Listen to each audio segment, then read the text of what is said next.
أعوذ بالله من الشيطان الرجيم. بسم الله الرحمن الرحيم. وذروا ظاهر الإثم وباطنه إن الذين يكسبون الإثم سيجزون بما كانوا يقترفون. ولا تأكلوا مما لم يذكر اسم الله عليه وإنه لفسق وإن الشياطين ليوحون إلى أوليائهم ليجادلوكم وإن أطعتموهم إنكم لمشركون.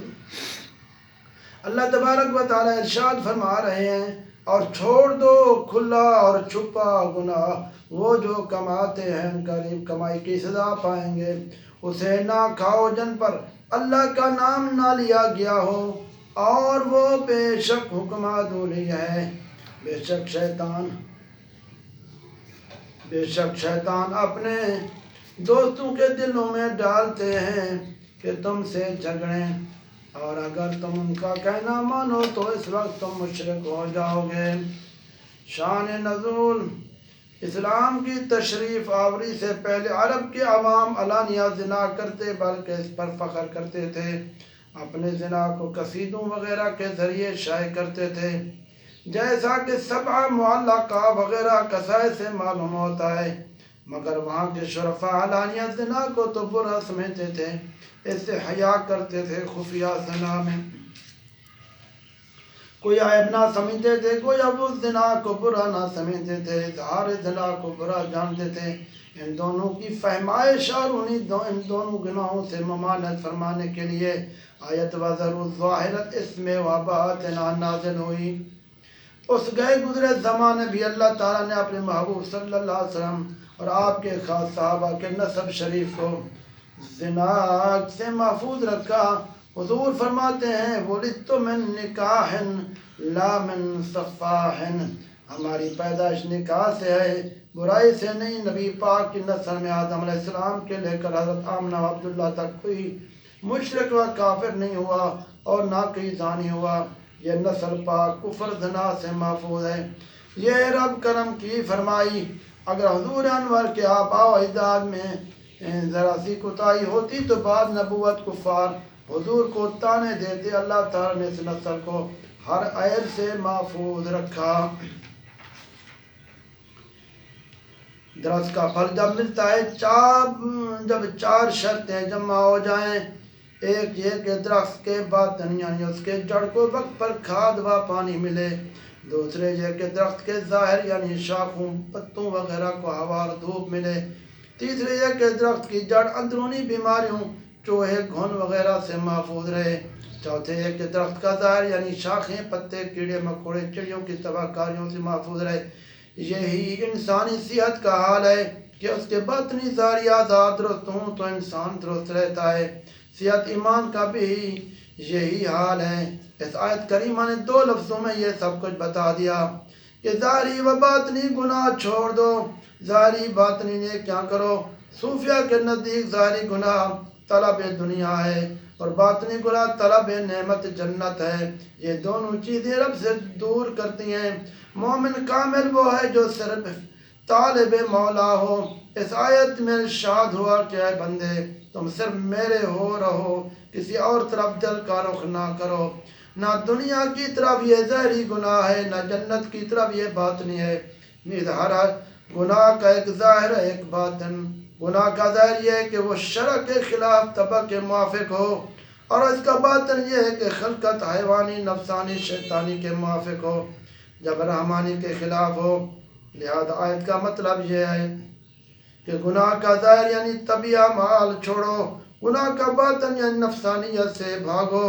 ایسے گناہ گار اپنے کیے کا بدلہ پائیں گے کہ ان کے دلوں پر زنگ چڑھ جائے گی، اللہ سے حجاب میں ہو جائے گے. عن ربہم یومئذ لمحجوبون. گناہ سے بچنے کی آسان تدبیر یہ ہے کہ اگر کبھی نفس گناہ کرا دے تو اس کفار میں وہ نیکی کرو جس سے نفس کو تکلیف ہو، اور نفس سے کہو اگر آئندہ تو نے مجھ سے گناہ کرایا تو ایسے دگنی نیکی کر کے تجھے سزا دوں گا. اگر نماز قضا کر دے تو نماز کی قضا بھی پڑھو اور بطور کفارہ 10 نفل بھی، اگر زکوٰۃ سے روکے تو زکوٰۃ بھی دو، بطور کفارہ صدقہ نفلی بھی ادا کر کے یہی کہو انشاءاللہ آئندہ گناہ نہ کرائے گا۔ نفس گناہوں کا کارخانہ ہے، اعضاء گناہوں کے استعمال کے مقامات، جب کارخانے میں گناہ بننا ہی بند ہو جائیں تو اعضاء کے استعمال کے لیے کہاں سے ملیں گے؟ پھر وَذَرُوا ظَاهِرَ الْإِثْمِ وَبَاطِنَهُ پر آسانی سے عمل ہو سکے گا۔ صوفیہ فرماتے ہیں جو کھاؤ اللہ کے حکم سے، اللہ کے ذکر پر، اللہ کی طرف کے لیے کھاؤ، تاکہ کھانے کی ظلمت، کھانے کی شہوت سے محفوظ رہو، بلکہ کھانے میں نورانیت پیدا ہو۔ کھانے کی ظلمت فسق کا ذریعہ ہے۔ صوفیہ کے نزدیک اسم اللہ حضور صلی اللہ علیہ وسلم ہیں کہ نام پتہ ہوتا ہے، نام والے کا نام والا نام پر ہی پکارنے والے کی سنتا ہے۔ حضور پتہ ہے رب تعالیٰ کا، وہ کریم حضور کے ذریعے ہم گناہوں کے گناہگاروں کی سنتا ہے۔ نشاں بے نشاں ہو کر، زباں بے زباں ہو کر، وہ آئے اس جہاں میں حسن مطلق کی ادا ہو کر۔ آیت کا جذبہ یہ ہے کہ دنیا کی کوئی چیز ایسی استعمال نہ کرو جس میں اسم اللہ یعنی محمد رسول اللہ کا ذکر، ان کی یاد، ان کی طرف دھیان نہ ہو، کہ وہ چیز پھر زہر بن جاوے گی۔ حضور کا نام تریاک ہے، جیسے صابن کے اجزاء میل ہے، کپڑے کو میلا کرنے والے سوڈا کاسٹک، ان اعجاز کی ان اجزاء کی حقیقت بدل کر اس سے میل کاٹ بنا دیتا ہے۔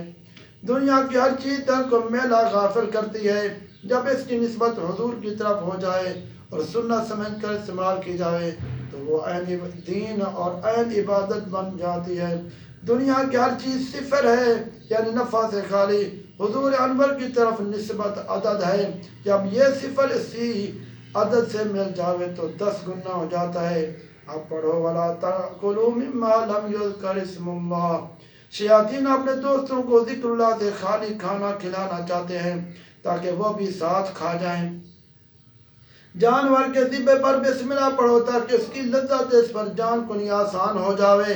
مومن کو مرتے وقت ذکر اللہ سناؤ تاکہ اس کی جان کنی آسان ہو جائے۔